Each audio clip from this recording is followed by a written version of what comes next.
Aqueles libros que levaban anos adormiñados, vernizados en pó e aburridos, tiñan algo extraordinario, cando se, entre comillas, miraban a través da tableta que a profe esqueceran na mesa, sempre tan despistada. JB, sempre tan atrevido, colleu a tableta, deulle o botón na sección de cómics e Tintín botou a correr con Milú. Alucinou e non dixo nada. Botou para a sección de botánica, que case come unha planta carnívora. Flipou. Buscou no recreo a súa amiga Lina, contoulle, non lle cría, e coa tableta apuntou a unha pegata que había nunha árbore. Zas! Apareceulle a foto na guía das árbores que había na biblioteca. A Lina e JB ficaron moi desconcertados e fixeron unha longa lista de outros, comillas, sitios máxicos nos que apuntar. E día a día seguiron, entre comillas, mirando e vaya todo o que descubriron, que nunca chegaron nin a soñaron sequer. Carai, coa tableta. A medida que queremos a resucitar os libros, unha tableta. Sabemos que hai dúas cousas que están en xogo. Unha tableta, pode ser un teléfono móvil, ou un dispositivo ou un ordenador, e con eso que queremos é que lle pasaba a este rollo. Que miraba o libro coa tableta, e ese libro que era un cómic de Tintín se convertía en algo vivo. Iba ao outro lado, onde estaban os libros de plantas, miraba ali algo, o libro coa tableta, e as plantas case o comían el, porque eran plantas carnívoras. Entón, o que estamos tratando de saber é que ten esa tableta, que ten eses libros, que podemos facer nós. Por aí, a tua idea é construir un cómic. Ben, construímos o cómic, ponemos ali na biblioteca, e que pasa? Eu vou coa tableta e... E tú vas con la tableta y de repente las cosas do cómic empiezan a cobrar vida. E como?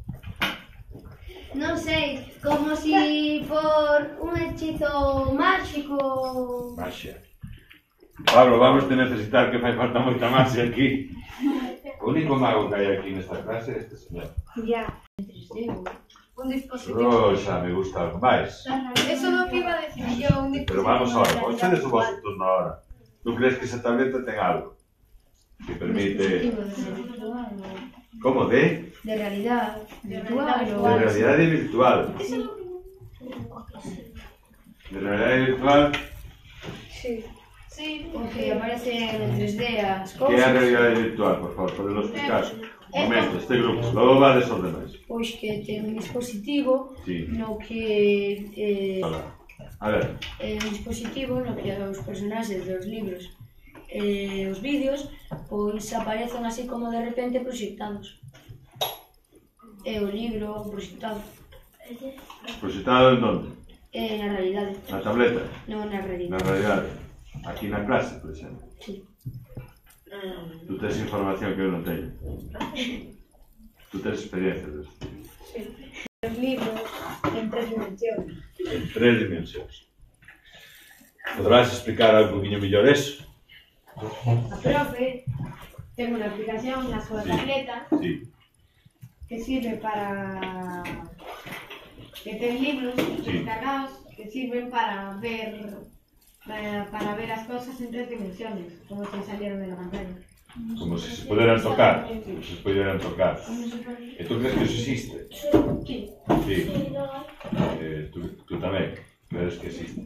O sea, que como si se pudiera tocar, como cuando vas ao cine en 3D, te dan esas gafas e tal, que parece que podes tocar as cousas. Crees que poderíamos facer que salían cousas nos libros? En certa medida. Sí. Sí. Máis ou menos. Eso como lle chamarías? 3D. Se saliron os nomes de 3D. Que pode verse no libro o que pasaría na realidade, pero en forma pequena, non en forma grande. Tamaño reducido. Podes explicar, non sei se todos os compañeros saben o que é un holograma. Sí, un holograma é como... Explícalo, a ver. Es que non sei como explicar. Temos un problema cos hologramas. Non sabes o que é? Eu sei. Queres axudar a explicar o que é un holograma? É como unha proyección que si apuntas a algún lado se ve. Por exemplo, algo parecido ao que levan os billetes dos bancos, a veces. Billetes do diñeiro. leva aí como un algo que brilla, que nun determinado momento se lle dé a luz, como unha marquiña ou así. Os hologramas dan un pouco tamén a sensación de 3D, non? Sí, os hologramas dan, por exemplo, a aplicación da profesora Sí. se lle ves o libro mediante unha cámara que sale como unha especie de proyección como en 3 dimensiones tamén. En 3 dimensiones. Bueno, algo máis este grupo? Código de barras? Sí, ese código de barras. Aparece ahí dentro, ahí adentro. Aquí hai. Ahí dentro aparece. Estes códigos. Esto lo apuntas y se te lo detecta. Que falan destes códigos? Sí. A ver, sí. Todos coñecedes estes códigos? Sí, lo apuntas con el móvil, se te lo detecta, te aparece la imagen en 3 dimensiones. Todos sabedes desto? Sí, que esto es lo que teníamos pensado. Esto é un holograma. Sí, convierte en una imagen. Vimos ver. Y ya también. Este grupo foi do que falou, non? O sea, na vosa opinión, non sería un código de barras, sino que sería un código deste estilo. Sabes como se chaman estes códigos? Sí, este código es como si le das a otra. Si le das a otro tipo de. que ten varias opcións de coller un código. Y le das a opción de coller un código de barras. Seguir falando, por favor, estes grupos. O código de barras, ese código te da para coller códigos, claro. Claro, pero con estes códigos funciona. Sí, con esos códigos, con código de barras tamén. Tamén funciona. Sí. Sí. Estes códigos os coñecedes todos. Última ronda de aportacións. Este grupo quería apuntar algo máis. Nada máis. Este grupo quería decir algo, compañeros. Este grupo... Non? A ver, dile.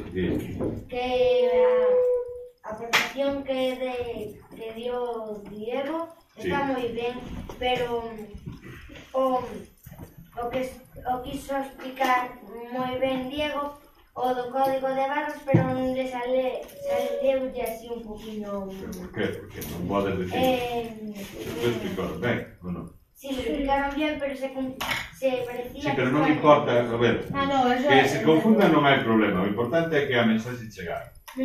A mensaxe chegou? Sí. Eles resolven con códigos, non? Vale. Aquí hai outro grupo que tamén o resolve con códigos.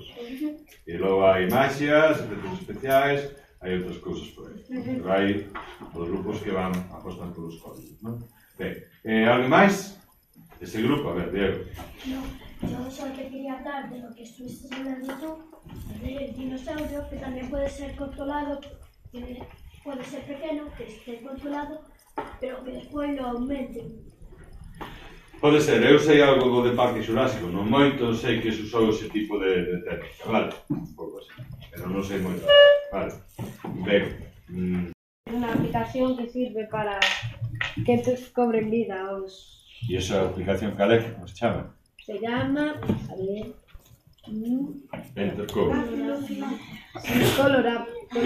Estes compañeros, pois mira, o vosso xa é ideal para que o colledes no blog. Podes poñer un enlace, aí, non? Diego, vas a la página. Podes poñer a página un enlace e os compañeros que queiran, como ese blog se pode ver, unha vez que estea subido, todos os demais podedes curiosear aí. E facer comentarios. Vale? Pero en vez de poñelo no blog de Iago, por exemplo, Iago pone no blog do grupo. Vale? E entón, os escribe Fátima, mañá José Benito, é un blog colectivo, que tamén vai vivir do que cada un de vos aportedes. Sí? Hasta aquí chegamos. Estamos no camiño, non vamos mal. Pensei que non se iba a ir peor. Pensei que me iba a ir peor. Pero hai xente xa cerca do camiño que eu teño pensado. Que o mellor camiño que eu teño pensado non é o camiño que fagamos ao final. Pero eu teño unha idea. Traballei un pouco sobre este tema, non viña aquí, non soñei hoxe a noite. Levo uns días dándolle voltas ao que quero facer con vos. Vale? Entón, non sei se nos vai salir, o sea, algunos vai salir, mellor ou peor, pero vamos ben, vamos mellor do que eu creo. Bueno,